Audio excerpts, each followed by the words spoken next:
ওই কথায় আছে পেহলে মজা বাদ মে সাজা, তাই হলো এবার আমার সাথে। সময়ের কাজ সময়ে না করলে এটাই হয়। মেয়ের কম্পিউটার প্রজেক্টটা দিয়েছে আজকে অনেক দিন আগেই, কিন্তু ওই মেয়ে করো করলো, কিন্তু আমি করিনি কো টাইমে। তারপর মাঝখানে দুদিন জামাষষ্ঠীর জন্য চলে গেলাম বোলপুর, ভুলেই গেছি যে মেয়ের কম্পিউটার প্রজেক্টটা করা হয়নি।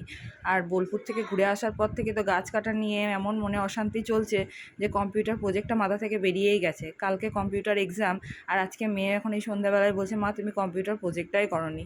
তাই এই তাড়াতাড়ি করে পেটিগুলো ছিল বলে নিয়ে বসে পড়েছি। দেবাশিস সুইচগুলো একটু কেটে দিয়ে আমাকে হেল্প করে গেল। তো ওই সুইচগুলোকে এখন আমি সেট করছি। তো এগুলো সেট করার পর এটাকে আবার কালারও করতে হবে। কালার করার পর কোন কী কোথায় আছে সেগুলোকে আবার সব লিখতেও হবে। তো আমার তো এটা মোটামুটি সেট করা হয়ে গেছে। এর মাঝখানে আমার এখনও রান্না আছে আর মেয়েকে পড়ানোও আছে। তো এগুলো সেট করে নিয়ে আমি জাস্ট রেখে দেবো। ওর বাবা ক্লাব থেকে এসে এটাকে কালার করাবো। ওর বাবা খুব একটা মেয়ের পড়াশুনো, প্রজেক্ট এসব ব্যাপারে হাত দেয় না, কিন্তু আজকে ওকে করতেই হবে। এই যে ওর বাবা এসছে, আর ওর বাবাকে যেমন বলা বসিয়ে দিয়েছি কালার করতে। ওর বাবা আজকে কিছু করার নেই, বাধ্য বসে গেছে কালার করতে। তো সুইচগুলো কোথায় কী আছে সেগুলো দেখে দেখে লিখছে যতটা যা পারছে, কিন্তু ওই খুব ছোট ছোট লেখাগুলো ও বুঝতে পারলো না। তো সেই কারণে সেইগুলো সব আবার মেয়ে নিয়ে বসেছে। এখন বাচ্চা রাত 12টা, খাওয়া দাওয়া হয়ে গেছে।